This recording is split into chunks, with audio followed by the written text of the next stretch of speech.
By the way, don't let your age beat you. M-Drive, buymdrive.com, refine your prime. More energy, more stamina.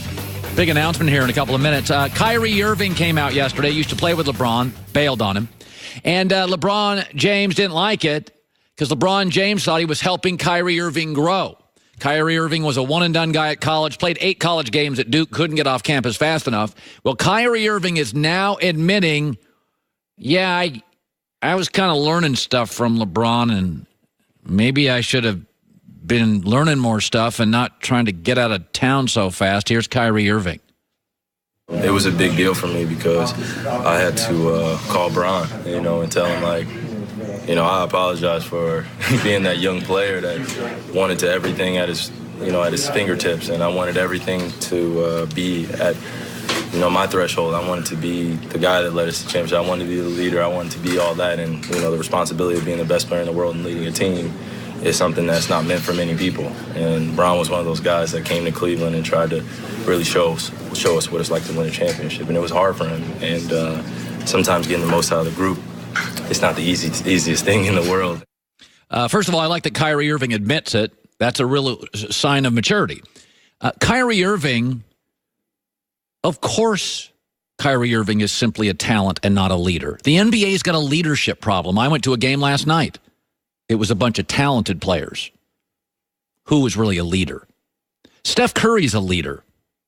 Steph Curry grew up with an NBA father and then didn't try to get out of college as soon as he could. If you look at the Golden State Warriors, it's not a coincidence that Steph Curry went to 3 years of college and Klay Thompson 3 and Draymond Green 4 and Andre Iguodala 2. Steve Kerr also a big part of the college experience. But the basketball culture in America, my friends, is broken. The basketball culture in America now is spot a talent in high school and let's get him paid in the pros. College basketball bad. No, it's not. College for all of us, men and women, is the time we grow up. I had to buy my own groceries, get a job and pay for things. I almost flunked out. I wasn't a grown-up.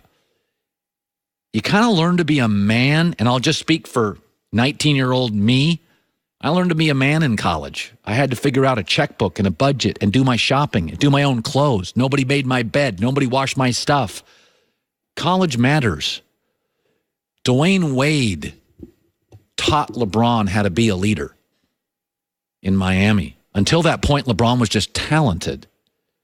But LeBron joined the Miami Heat. Shane Battier, 4 years of college. Ray Allen, 3 years of college. D. Wade, 3 years of college. Udonis Haslem, 4 years of college. Men, leaders. LeBron, to that point, was just talented. It is then when LeBron became a leader, talked about politics, took vocal tribal opinions that were unpopular to many. That's what being a man is. The NFL has never struggled with this because the NFL culture, the football culture in America, is about developing boys into men. You're 19 years old, you get recruited. The university says you will not play. We will redshirt you. Grow up, get stronger. You will then play 3 to 4 years, come out at 23 years old. Statistically, football players in America get married sooner, older, men leading a family, leading an offensive line. They walk into this league like Russell Wilson, 4 years of college, and J.J. Watt, and they're community leaders overnight. But the basketball culture is simply about find the talent and get it paid. Yesterday, Scottie Pippen submitted to all of us that Zion Williamson should no longer play at Duke. Let's just get him paid. So therefore, Zion Williamson will be a long list of marvelously talented NBA players who have no real leadership skills. Kyrie Irving had 2 opportunities in his life to learn from 2 great leaders, Mike Krzyzewski, and yet he couldn't leave him fast enough, and LeBron James, after Miami, a real leader, and he couldn't leave him fast enough either. I went to an NBA game last night, and when I look at this league, I don't see leaders. I see talent. Kevin Durant's too flaky. James Harden's into James. Same with Westbrook. Kawhi doesn't talk. Steph Curry is a leader, and a big component to that is college, is playing within a system. LeBron was just talented forever. Then he joined a group of players who had been to college, been on their own. Don't be so fast to roll your eyes at the college experience. Yeah, I know. You want to get paid. I get it. And maybe over time the NCAA will figure something out. I'd like to hope they would. But Kyrie Irving had 2 chances in his life to learn how to be a leader.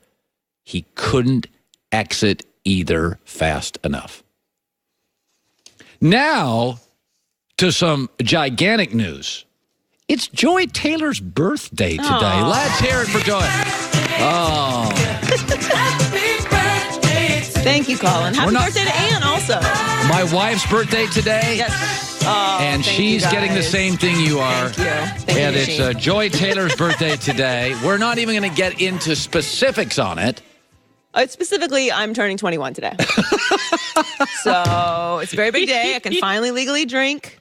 I've been waiting for this for a long time. But the roads are wet in Los Angeles. Wait till tomorrow. It's supposed to dry out. Yes, it refuses to stop raining here. It refuses. We literally live in London or Seattle for the last 7 days in Los Angeles. Well, anyway, thank you guys. You're a great teammate. Happy birthday to you. Thank you. I appreciate it. And Joy Taylor with the news.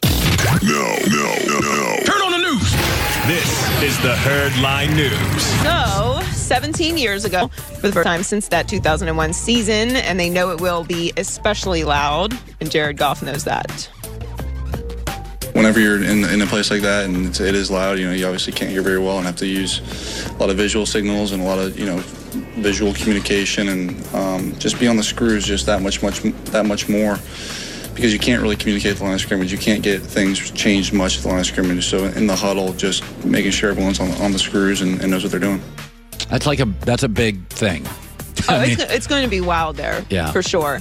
If any team is going to come in there prepared for that, I'm going to go with the Rams just because Sean McVay is so thorough. Yeah. I don't know that I haven't been to a Rams game out here. I don't know if it's the same environment, but we do know what it's like at the Superdome. Yeah, it's hard to win. There's a reason Tom Brady even doesn't win as much on the road. There's an advantage to playing at home. If you go to a NFL stadium, the really smart fan bases, when their team gets the ball, they don't yell. Right. Like Brady, when Brady has the ball in Foxborough, I've been to one of those games. Goulet, you've been to several of those games. When Brady gets the ball in Foxborough, the crowd's quiet. And then when the other team has the ball, the crowd cheers. Like in the Superdome, they figured it out. Saints have the ball, nobody says anything. Well, I think we kind of are maybe ignoring that home field advantage. I feel we talked about it a lot yesterday with the weather in Kansas City.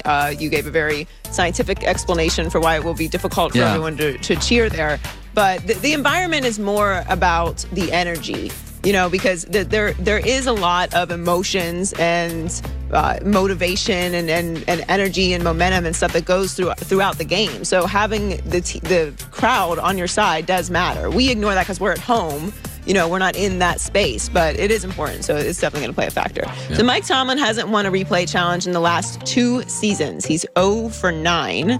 His clock management and his use of timeouts have also been questioned. It's kind of remarkable. Is that true? Yes. He's 0 for 9 on his challenges? He's not won a challenge in the last 2 seasons. Wasn't Tom Coughlin bad on challenges? Somebody else that's kind of a legendary coach was bad on challenges. Well, Atlanta hired a clock management and challenge assistant for Dan Quinn this offseason, and Panthers owner David Tepper is wanting one for Ron Rivera. So Art Rooney II said he's looking into it too. He said having someone with that responsibility is important. Mike and I have talked about it. It would have to be somebody who is on the staff that has a role to fill there. Whether we have the right people, we're looking at that. It's fair game for discussion. I'm surprised this isn't already a thing. Yeah, seriously. In my lifetime, the average NFL score is like 26-23. Most games are won and lost with 4 minutes to go. Right. Obviously, I assume that we all assume this is the responsibility of the head coach, and apparently it is the responsibility of the head coach. But I don't know why in my mind, I imagine there was someone who just stands next to the coach is like, hey, we only got 2 timeouts left. That feels like a small role, but also very important, especially when you're looking at 0-9 and challenges. Yeah, that seems like a very big responsibility. I got to figure out who it is. There's somebody else in the league that we know is a good coach that was bad with challenges.